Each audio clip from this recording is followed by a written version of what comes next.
Hello hi welcome नमस्ते, मेरा नाम ऋतिक और आज हम फिर से बात करेंगे एक और इम्पोर्टेंट कंसेप्ट के बारे में। तो ये वीडियो उन स्टूडेंट्स के लिए मोस्ट इंपॉर्टेंट होने वाली है जिनके पास इग्नू में सब्जेक्ट है इंडियन इकोनॉमी सेकंड, जिसका सब्जेक्ट कोड है BECE 146। तो चलिए शुरू करते हैं आज की वीडियो को, जहाँ पे आज हम फिर से बात करेंगे ब्लॉक नंबर 3 यानी कि इंडस्ट्रियल सेक्टर के यूनिट नंबर 10 के बारे में, जहाँ पे हम डिस्कस कर रहे थे स्मॉल स्केल इंडस्ट्रीज को। और ये जो वीडियो है वो इस ब्लॉक का आखिरी कंसेप्ट होने वाला है और साथ साथ यूनिट नंबर 10 का भी आखिरी कंसेप्ट होने वाला है, यानी कि अगली वीडियो से हम ब्लॉक नंबर 4 के बारे में बात करना शुरू कर देंगे। तो शुरू करते हैं कंसेप्ट। तो ब्लॉक नंबर जो 3 हमारे पास वो क्या था, इंडस्ट्रियल सेक्टर, और यूनिट नंबर 10 था स्मॉल स्केल इंडस्ट्री। आज का जो मेन दो कंसेप्ट है वो क्या है, एक तो पहला MSMED एक्ट 2006 में एक टॉपिक रहेगा था, वो था प्रायोरिटी लैंडिंग सेक्टर। इसको बात करेंगे कि जो लैंडिंग सेक्टर है, यानी कि जब भी कोई ऑर्गेनाइजेशन माइक्रो लेवल पे, स्मॉल लेवल पे, मीडियम लेवल पे परफॉर्म करती है तो उन्हें कैपिटल की जरूरत पड़ती है, फाइनेंस की जरूरत पड़ती है। तो ऐसे केसेस में जो लैंडिंग सेक्टर है उसकी डेवलपमेंट के बारे में बात करेंगे कि जो लैंडिंग सेक्टर है वो कैसे कैपिटल प्रोवाइड करती है छोटे बिजनेसेस को।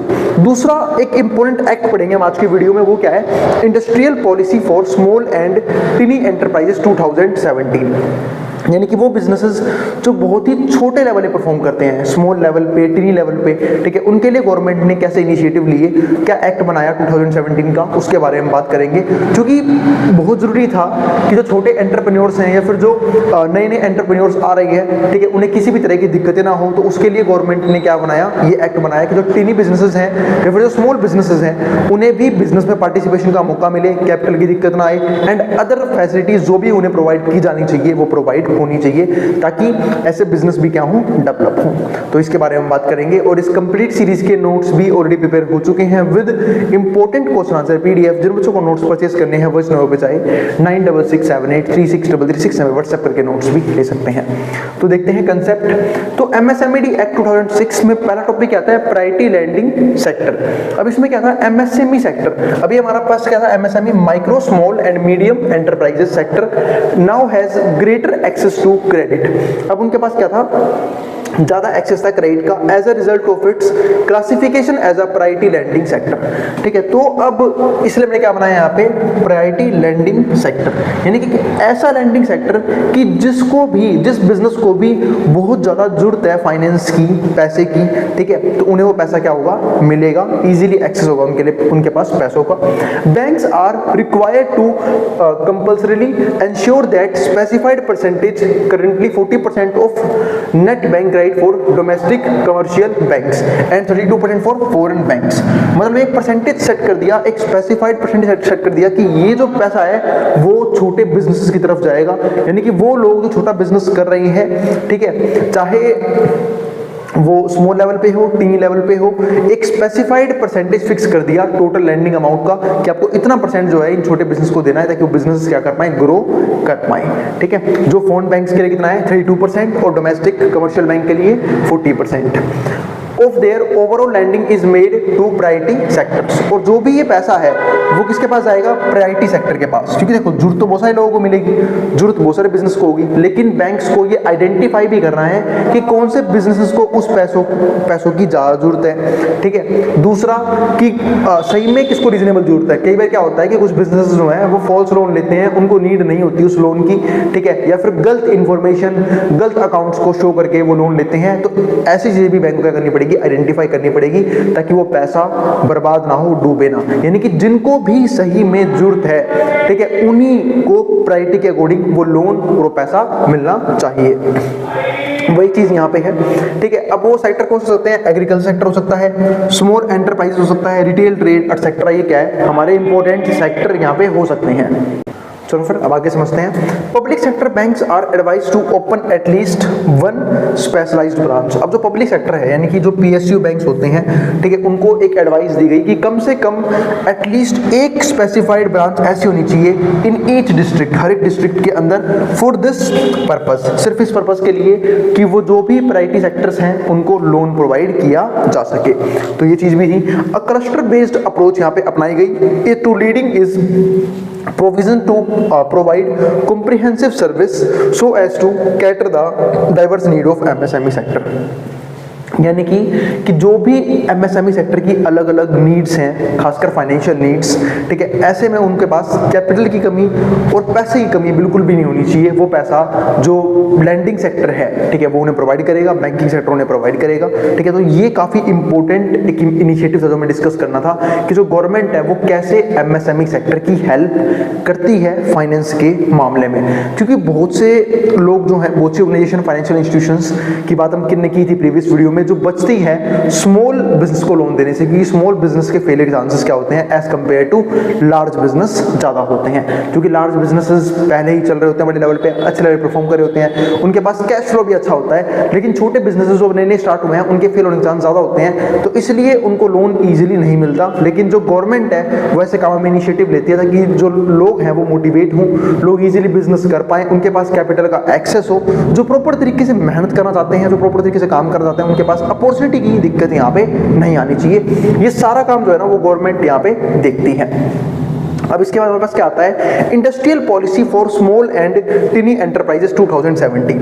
अब तक हमने जो बात की थी पिछले, हमने जो एमएसएमई एक्ट पढ़ा था 2006, तो ये तो 2006 में आया था, ठीक है। ऐसे ही 2000 से पहले हम लोग माइक्रो, स्मॉल, मीडियम एंटरप्राइज की बात करते ही नहीं थे। लेकिन जो हमारे पास बिल्कुल छोटे बिजनेस है ना, स्मॉल बिजनेसेस या फिर टिनी बिजनेसेस, क्योंकि हमने इसमें भी डिवाइड किया था माइक्रो, स्मॉल और मीडियम लेवल ऑफ बिजनेसेस में, तो इनके लिए अलग से एक्ट लाया गया, किसमें, 2017 में।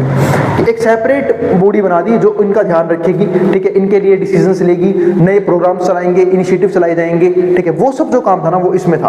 अब इसका पॉइंट क्या आता है, a separate package for the promotion of micro and टिनी enterprises is introduced in 2017।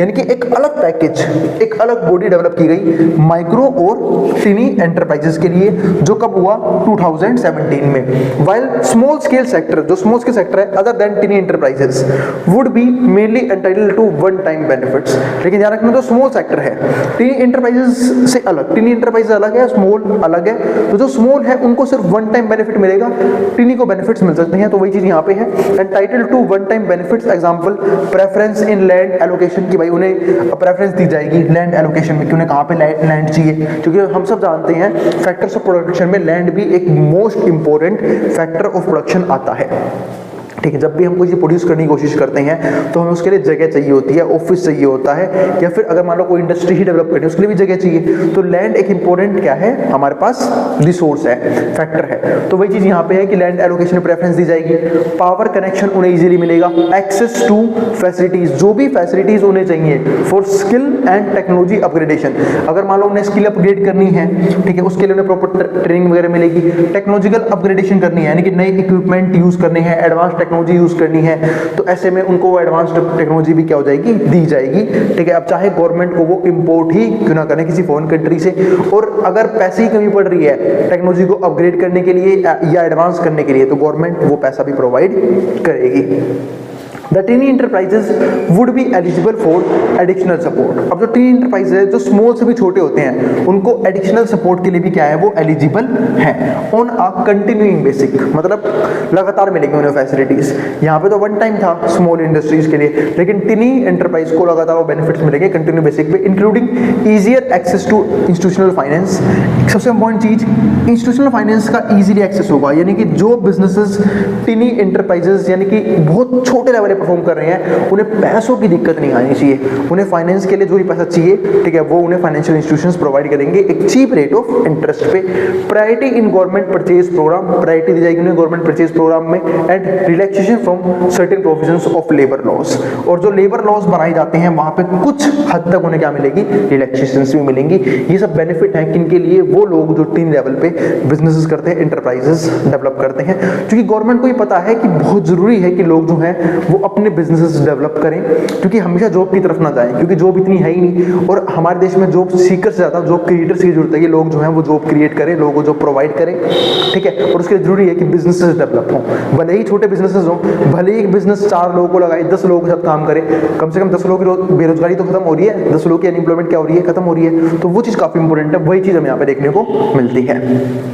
इसके बाद क्या आता है, areas in which renewed efforts are made are the following. कुछ एरियाज थे जहां पे बार बार एफर्ट्स मारे गए, वो कौन कौन से थे पहले देखते हैं। मेजर्स फॉर फाइनेंशियल सपोर्ट, यानी कि जैसे कि हम बात कर भी हैं, हमने इस वीडियो की स्टार्टिंग में ही बात की कि बहुत कम फाइनेंशियल इंस्टीट्यूशन ऐसे थे पहले जो छोटे बिजनेसेस को, टिनी इंटरप्राइजेस को लोन प्रोवाइड कर रहे थे। लेकिन जब गवर्नमेंट ने इनिशिएटिव लेने चालू कर दिए, प्रोग्राम लाने शुरू कर दिए, ठीक है, कि भाई हम जो है वो फाइनेंशियल फैसिलिटीज प्रोवाइड करेंगे छोटे बिजनेसेस को भी, टिनी इंटरप्राइजेस को भी और स्मॉल एंटरप्राइजेस को भी। तो वही चीज यहाँ पे है कि फाइनेंशियल सपोर्ट जो है वो इजीली मिलना चाहिए, क्योंकि बिना कैपिटल के बिजनेस चलाना बहुत मुश्किल होता है। क्योंकि पैसा जो है, मान लो किसी ने लैंड रेंट पे ले रखी है तो रेंट भी पैसे से ही जाएगा। अगर मान लेते हैं मजदूर है, एम्प्लॉइज रखे हुए हैं, उनकी सैलरी, वेजेस, वो भी कैपिटल से जाएगा। मशीनरी, टेक्नोलॉजी अडॉप्ट करनी है, अपग्रेड करनी है, वहाँ भी पैसे की जरूरत पड़ेगी। तो हर चीज में, बिजनेस में पैसे का कैश फ्लो होना बहुत जरूरी होता है। और बहुत बार ऐसा होता है कि बिजनेस के पास प्रॉपर कैश फ्लो नहीं बन पा रहा होता। तो ऐसे केसेस में होता क्या है कि जो फाइनेंशियल सपोर्ट है वो हमारा जो देश है वो फाइनेंशियल इंस्टीट्यूशन के जरिए प्रोवाइड कर सकता है। तो वही चीज यहाँ पे है, मेजर्स फॉर फाइनेंशियल सपोर्ट, यानी कि पहले पता करो कि किन बिजनेसेस को, किन ऑर्गेनाइजेशन को सही में फाइनेंशियल सपोर्ट की जरूरत है और उनकी हेल्प करो जिस हद तक की जा सकती है। तो वही चीज यहाँ पे है। दूसरा पॉइंट क्या आता है, इंफ्रास्ट्रक्चरल फैसिलिटीज। भाई इंफ्रास्ट्रक्चर फैसिलिटीज मिलनी जरूरी बहुत जरूरी है। जैसे कि फॉर एग्जाम्पल हमें बात करते हैं टेक्नोलॉजिकल डेवलपमेंट सेल की, वो भी किसमें, SIDO में, यानी कि स्मॉल इंडस्ट्री डेवलपमेंट ऑर्गेनाइजेशन के अंदर की टेक्नोलॉजिकल डेवलपमेंट होनी बहुत जरूरी है। जो भी बेसिक इंफ्रास्ट्रक्चर है वो डेवलप करके देना पड़ेगा। जैसे for example power generation, land easily available होना चाहिए, रॉ मटेरियल का एक्सेस हो, ठीक है, किसी बिजनेस के लिए कैपिटल इजीली मिले, इसकी बात हम कर चुके हैं पहले ही, ठीक है, एडवांस टेक्नोलॉजी मिले, अपग्रेडेशन मिले टेक्नोलॉजी के अंदर, ठीक है। और यही नहीं, जो भी लोग काम कर रहे हैं उन्हें प्रॉपर ट्रेनिंग भी मिलनी चाहिए ताकि वो और बेहतर तरीके से काम करें, ताकि प्रोडक्टिविटी बढ़े, आउटपुट का लेवल बढ़े, ठीक है। इस तरीके से हम जो है वो ग्रोथ देख सकते हैं अपनी इकोनॉमी के अंदर। तो इंफ्रास्ट्रक्चरल फैसिलिटीज जो है ना वो बहुत जरूरी है। इसलिए हम जनरली देखते हैं कि अर्बन एरियाज में ही ज्यादातर बिजनेसेस डेवलप क्यों होते हैं। उसका एक बहुत बड़ा रीजन यही है कि अर्बन एरियाज में as compare to rural areas infrastructure बहुत इजीली डेवलप हो चुका होता है। इसलिए बहुत से लोग जो है वो सिर्फ और सिर्फ अर्बन एरियाज में ही अपना बिजनेस रन करते हैं। तो इंफ्रास्ट्रक्चर फैसिलिटीज की हमने बात कर ली। इसके बाद तीसरा पॉइंट क्या आता है, मार्केटिंग एंड एक्सपोर्ट्स।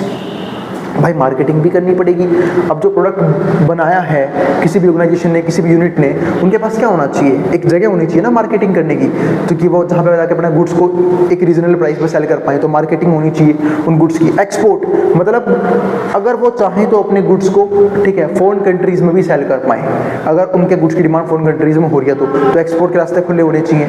तो इस तरीके से लोग बिजनेसेस जो है वो बेनिफिट उठा सकते हैं। इसके अलावा फोर्थ पॉइंट क्या आता है, modernisation, technology and quality upgradation, यानी कि जो भी टेक्नोलॉजी है वो मॉडर्न यूज होनी चाहिए। क्योंकि जब भी हम मॉडर्न टेक्नोलॉजी यूज करते हैं तो हमेशा देखना आप, कॉस्ट ऑफ प्रोडक्शन जो है वो कम आती है, कॉस्ट ऑफ प्रोडक्शन कम आती है, एफिशिएंसी बढ़ जाती है, प्रोडक्टिविटी बढ़ जाती है, जिससे कहीं ना कहीं अल्टीमेट ग्रोथ जो है वो इकोनॉमी को ही मिलने वाला है। और क्वालिटी अपग्रेडेशन, यानी कि जो भी क्वालिटी है वो हमेशा अपग्रेड होनी चाहिए। लो क्वालिटी से हमें अच्छी क्वालिटी गुड्स की तरफ शिफ्ट करना चाहिए अपने आप को। तो वही चीज यहाँ पे क्वालिटी अपग्रेडेशन। इसका फिफ्थ पॉइंट क्या आता है, प्रमोशन ऑफ एंटरप्रेन्योरशिप। अब इस तरीके से एंटरप्रेन्योर्स हैं वही प्रमोट होते हैं। अब जो छोटे एंटरप्रेन्योर्स हैं जो सोचते हैं कि हम बिजनेस करेंगे, लेकिन लैक ऑफ कैपिटल की वजह से, ठीक है, कई बार वो क्या होते हैं, बिजनेस करने की नहीं सोचते, रिस्क लेने की नहीं सोचते कि भाई कई बार क्या होता है पैसा डूब गया तो क्या होगा, ठीक है। इसलिए जो ज्यादातर लोग हैं वो जॉब को सेफ मानते हैं एज कंपेयर टू बिजनेस। लेकिन गवर्नमेंट जो है अगर ऐसी इनिशिएटिव चलाती रहेगी जहां पे क्रेडिट इजीली अवेलेबल होगा, पब्लिक फैसिलिटीज इजीली अवेलेबल होगी, इंफ्रास्ट्रक्चर डेवलप होगा, तो ऐसे केसेस में जो एंटरप्रेन्योर्स हैं वो भी क्या होंगे, मोटिवेट होंगे काम करने को लेके, बिजनेस डेवलप करने को लेके। तो प्रमोशन ऑफ एंटरप्रेन्योरशिप होगा यहाँ पे। सिक्स्थ पॉइंट क्या आता है, simplification of rules and procedures. जो भी रूल्स एंड प्रोसीजर्स हैं बिजनेस करने के वो क्या होने चाहिए, सिंप्लीफाई, मतलब सिंपल होने चाहिए बहुत ज्यादा, रूल्स भी और प्रोसीजर्स भी। और यही नहीं, जो गवर्नमेंट रेगुलेट करती है वो रेगुलेशन थोड़ा कम होना चाहिए कि थोड़ा कम प्रेशर हो किसी भी ऑर्गेनाइजेशन के ऊपर, किसी भी एंटरप्राइजेस के ऊपर। इसके अलावा जो भी पेपर वर्क थोड़े से कट होने चाहिए, ठीक है, ताकि लोग जो है वो इजीली अपने काम को कर पाए, उन्हें खामखा दफ्तरों के चक्कर ना काटने पड़े, ऑफिस के चक्कर ना काटने पड़े। तो वही चीज यहाँ पे है। Simplification of rules and procedures. इसके बाद 7th आखिरी पॉइंट क्या है, विलेज इंडस्ट्रीज। जो भी विलेज में इंडस्ट्रीज हैं उनकी डेवलपमेंट भी बहुत जरूरी है, क्योंकि आजकल हो क्या गया है कि अगर हम पॉपुलेशन डेंसिटी देखते हैं तो अर्बन एरियाज में डेंसिटी बहुत ज़्यादा है, क्योंकि यहाँ पे काम इजीली अवेलेबल है, अपॉर्चुनिटी इजीली अवेलेबल है, पब्लिक फैसिलिटीज अवेलेबल है, तो बहुत से लोग सिर्फ और सिर्फ अर्बन एरियाज में रहना पसंद कर रहे हैं आजकल। रूरल एरियाज में, ग्रामीण इलाकों में कोई भी रहना पसंद नहीं कर रहा। लेकिन अब हुआ क्या इसकी वजह से कि जो शहर है वहाँ की तो पॉपुलेशन डेंसिटी बढ़ गई, लेकिन गाँवों की पॉपुलेशन डेंसिटी बहुत कम होती चली गई। वहाँ पे या तो सिर्फ कुछ बूढ़े लोग रह गए, ठीक है, यंग लोग तो वहाँ पर रहना प्रेफर ही नहीं कर रहे। तो वही सबसे बड़ी दिक्कत बन रही है कि विलेज इंडस्ट्रीज भी हमारे पास क्या होनी चाहिए, यानी कि जो भी एग्जिस्टिंग विलेज इंडस्ट्रीज है उनकी डेवलपमेंट भी जरूरी है, और जो नई विलेज इंडस्ट्रीज आएंगी उनका प्रमोशन भी जरूरी है, ताकि जो भी लोग अपने गाँव में रह के, ठीक है, जहाँ पे उनके पेरेंट्स रहते हैं वहाँ पे रहकर वो काम करना चाहते हैं, उनके पास काम जो है वो इजीली क्या हो, अवेलेबल हो। तो विलेज इंडस्ट्रीज बहुत जरूरी है। इसके लिए कुछ पॉइंट क्या है, प्रोजेक्ट पैकेज स्कीम। हम जो है प्रोजेक्ट पैकेज स्कीम चला सकते हैं कि नए नए प्रोजेक्ट हम लेके आ सकते हैं, ठीक है, ऐसे बिजनेस के लिए। दूसरा वेलफेयर पैकेज स्कीम कि भाई कैसे हम जो है और ज़्यादा वेलफेयर कर पाएँ, ठीक है, जो उन बिजनेसेस का जो विलेज लेवल पर परफॉर्म कर पा रहे हैं। तीसरा ऑर्गेनाइजेशन डेवलपमेंट पैकेज कि हम जो है ऑर्गेनाइजेशन की डेवलपमेंट कर सकते हैं बड़े लेवल विलेज के अंदर, ये सब बेनिफिट दे सकते हैं। Emphasis will be given on, अब कुछ चीज़ों पर इम्फेसिस है, जैसे for example extension of services like supply of raw material. भाई गाँव में बड़ी दिक्कतें क्या आती है कि रॉ मटेरियल का एक्सेस जल्दी से नहीं मिलता, या फिर कई बार क्या होता है कि ट्रांसपोर्टेशन इजीली अवेलेबल नहीं होता, रोड खराब होते हैं जिसकी वजह से बहुत दिक्कतें आती हैं, पावर सप्लाई प्रॉपर नहीं होती। तो ये सब कुछ मेजर प्रॉब्लम है, अगर जिन पे फोकस किया जाए तो गांवों में भी बिजनेसेस जो हैं वो इजीली क्या होंगे, डेवलप होंगे। तो extension of services like supply of raw materials. दूसरा डिजाइन एंड टेक्निकल गाइडेंस, भाई डिजाइन और टेक्निकल गाइडेंस जो है वो उन्हें मिलनी चाहिए, यानी कि उन्हें पता लगना चाहिए कि मॉडल लेवल पे बाकी जगहों में क्या हो रहा है, क्यों शहरों के बिजनेसेस जो है, ऑर्गेनाइजेशन जो है वो इतना अच्छा परफॉर्म कर पा रहे हैं, ठीक है, क्या वो चीजें अडॉप्ट कर पा रहे हैं, कैसे टेक्नोलॉजी अपग्रेड करते हैं, कैसे अपस्किल करते हैं अपने आप को, वो सब चीजें उनके पास क्या होनी चाहिए। फिर तीसरा पॉइंट क्या आता है, मार्केट सपोर्ट उन्हें मिलना चाहिए, यानी कि उनका प्रोडक्ट भी मार्केट में बिके, मार्केटिंग अवेलेबल उनके प्रोडक्ट की, वो सब चीजें बहुत जरूरी है, क्योंकि इससे क्या होता है कि जब भी उनका प्रोडक्ट एक बड़े लेवल पर बिकेगा या फिर अच्छा प्रॉफिट मिलेगा उन्हें, तो वो और ज्यादा मोटिवेट होंगे और ज्यादा प्रोडक्शन को लेके, आउटपुट के लेवल को इंक्रीज करने को लेके, तो वो चीज जरूरी है। फोर्थ और आखिरी पॉइंट क्या आता है, training and procuring of rated materials inputs and integrated area based manner, यानी कि ट्रेनिंग होनी चाहिए। इस जैसे मैं बोल रहा हूँ अपस्किल करना बहुत जरूरी है, लेबर्स को भी और टेक्नोलॉजी को अपग्रेड करना ही बहुत जरूरी है। तो वही चीज़ यहाँ पे है, ट्रेनिंग होनी चाहिए प्रॉपर लोगों की, ठीक है। और इसके अलावा जो भी मटेरियल और इनपुट चाहिए, ठीक है, वो सब मिलना चाहिए। एरिया वाइज जिन भी चीज़ों की जरूरत है वो सब चीज़ें अवेलेबल होनी चाहिए, ठीक है, किनके पास, ऑर्गेनाइजेशन के पास, ताकि उन्हें ऑर्गेनाइजेशन रन करने में कोई भी प्रॉब्लम ना हो। तो ये था हमारा आज का काफ़ी इंपॉर्टेंट टॉपिक, जहाँ पे हमने ये देखा कि टिनी एंटरप्राइजेस और स्मॉल एंटरप्राइजेस को के डेवलपमेंट के लिए गवर्नमेंट जो है वो किस तरह के इनिशिएटिव लेती है। तो अब मैं मिलूंगा अगली वीडियो में, जहां पे हम बात करेंगे ब्लॉक नंबर 4 के बारे में। ब्लॉक नंबर 3 तक का कंसेप्ट हमारा क्या हो गया है, फिनिश हो गया है। उम्मीद है आप लोगों को हर एक टॉपिक समझ में आया है। फिर भी कोई भी क्वेरी बच गया हो, कोई भी डाउट रह गया हो, कमेंट बॉक्स में कमेंट कर देना, मैं क्वेरीज को सोल्व करने की पूरी कोशिश करूंगा। अब हम मिलेंगे अगली वीडियो में, जहां पे हम बात करेंगे नेक्स्ट कंसेप्ट के बारे में। और भाई अगर वीडियो पसंद आई तो वीडियो को लाइक भी कर देना और चैनल को भी सब्सक्राइब कर देना, और उन बच्चों में शेयर भी कर देना जिनका एग्जाम होने वाला हो सेम सब्जेक्ट का। अब जिसको जो उतारना है उतार सकते हैं, मैं बोर्ड के सामने से। नोट्स के लिए आप इस नंबर पे व्हाट्सएप करके नोट्स भी दे सकते हैं। अब इसको जो उतारना है वो उतार लें।